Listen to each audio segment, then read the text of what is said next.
Olá a todos e a todas, sejam bem-vindos a mais um ano de estudos. Pessoal, como é o primeiro ano de vocês comigo, eu sempre gosto de fazer uma demonstração, tá, de alguns conceitos de arte para saber o que vocês sabem do assunto, o que vocês têm de conhecimento prévio sobre arte. Como eu não tenho muita noção, né, só pelo que vocês me falam, eu vou passar algumas definições, certo? Que eu vou deixar por escrito, junto com a atividade. E vocês leiam. Eu vou ler uma por uma agora e vou explicar. Vocês leiam, depois vocês respondam a pergunta que eu vou deixar para vocês, certo? Então vamos lá, para as definições de arte. A primeira delas é do Juan Miró. Ele é um pintor surrealista, já falecido. Então ele diz que mais importante do que a obra de arte propriamente dita é o que ela vai gerar. O que ele quer dizer com isso? Que mais importante do que a obra em si, né, o quadro, ou a escultura, ou o desenho, ou a fotografia, ou a gravura, ou a música, ou a peça de teatro, mais importante do que ela em si, né, dentro dela, é o que ela vai transmitir para as pessoas. O sentimento do artista que está ali, se ele vai passar adiante através daquela obra, certo? A segunda definição diz o seguinte, ela é do Leonardo da Vinci, que eu acredito que a maioria conheça já, né? Que é um dos pintores mais famosos da história da arte. E ele nos diz que a arte diz o indizível, exprime o inexprimível e traduz o intraduzível. Pode parecer meio estranho a princípio, né? Meio pesado, mas assim, ele quer dizer com essa frase que o artista ele consegue expressar através da arte o que ele não conseguiria expressar de nenhuma outra forma. Então ele encontra na arte esse caminho para dialogar com o público, certo? E com o mundo exterior em geral. A terceira definição é: a arte alimenta-se de ingenuidades, de imaginações infantis. Essa frase é do Lionello Venturi. Gente, o que ele quer dizer com isso é o seguinte: essas ingenuidades, essas imaginações infantis, quer dizer que o artista ele busca resgatar aquela inocência da infância em seus trabalhos. Apesar da mensagem que ele está passando às vezes ser tanto quanto complexa, ele pode estar querendo resgatar um desenho da criança, né? Aquele desenho despreocupado de estar certo ou errado, que é muito comum, eu observo muito nas aulas, quando os meus alunos dizem que não sabem desenhar, porque eles acreditam que só com perfeição se sabe desenhar e não é bem por aí que funciona o desenho. Isso a gente vai aprender no decorrer do ano, certo? A quarta definição do Mário Pedrosa diz que a arte é um exercício experimental da liberdade. Um exercício experimental da liberdade. Então, gente, é uma maneira de se libertar, né? Como eu disse anteriormente, quando o artista ele está traduzindo um sentimento dele, que às vezes é o sentimento de muita gente, ele está libertando aquilo de dentro dele. E às vezes dentro das outras pessoas, quem está vendo tem essa mesma sensação. Por isso que ele diz isso, né? É um experimento da liberdade. Um experimento porque a gente não se liberta, né? Mas a gente tem essa sensação de liberdade.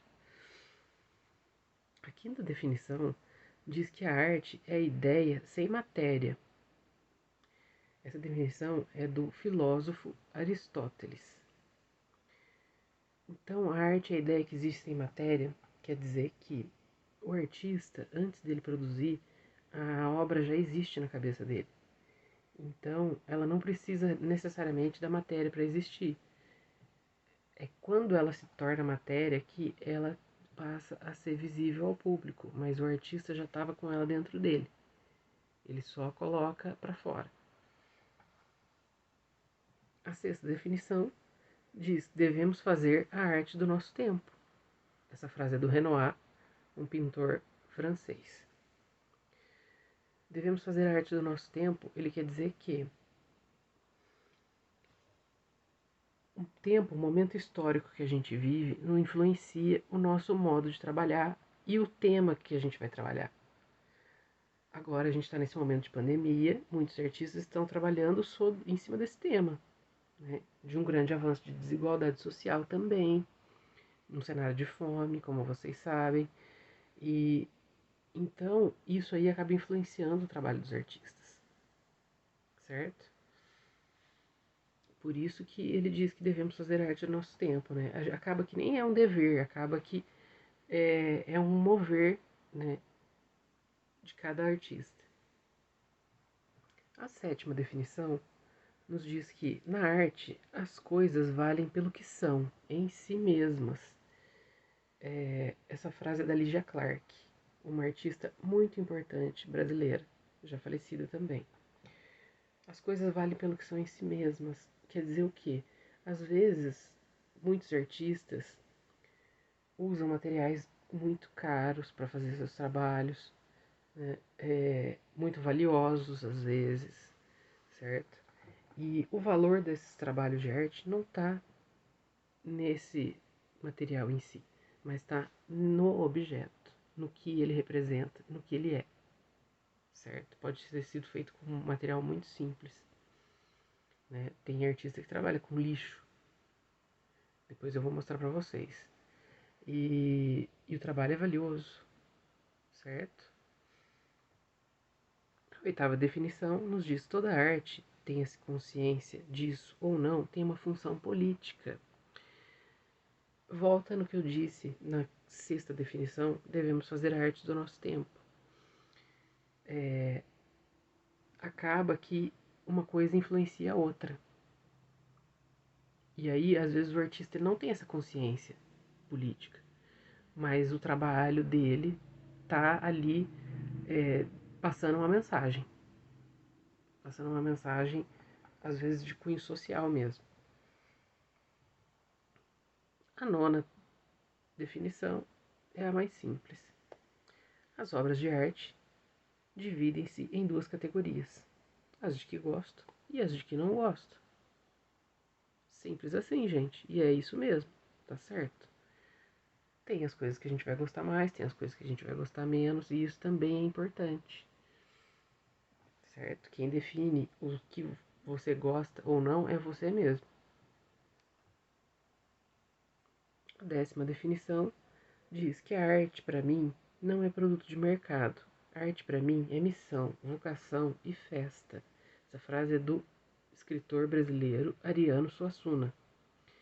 Então, gente, vocês costumam, às vezes, ver na televisão falando que um quadro foi vendido por milhões, né? É... Mas o artista, o verdadeiro artista, ele não faz o seu trabalho pensando em dinheiro, né? Em valor, mas sim em reconhecimento, em primeiro lugar.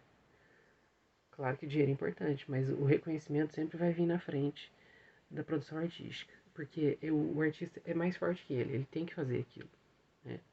Por isso que o Ariano termina a frase falando em missão, vocação e festa, porque é mais forte que o artista, né? É a vocação, é a missão, e também é festa porque é o que ele gosta de fazer, é o que ele se sente realizado. E isso traz um imenso prazer para a vida do artista. A 11ª frase e penúltima: se apenas houvesse uma única verdade, não poderiam pintar 100 telas sobre o mesmo tema. Essa frase é do pintor Pablo Picasso. É muito simples, gente. Eu vou dar até exemplo para vocês de como não existe essa única verdade, porque cada artista se expressou sobre o mesmo tema de formas completamente diferentes. Um caso bem emblemático que todo mundo conhece é o quadro da Santa Ceia, que o mais famoso é o do Leonardo da Vinci, porém tem várias Santas Ceias pintadas por aí. E algumas delas eu estou mostrando para vocês. E a última definição é: toda forma, toda cor significa um sentimento. Não existe nada no mundo que não diga nada. Essa frase, gente, é do Kandinsky. Ele é um dos pioneiros da arte abstrata. O que é arte abstrata? Arte abstrata é um desenho sem uma forma definida, com muitas cores, com muitas linhas, com muitas texturas. Isso aí vocês vão ver também, certo? E vamos fazer também.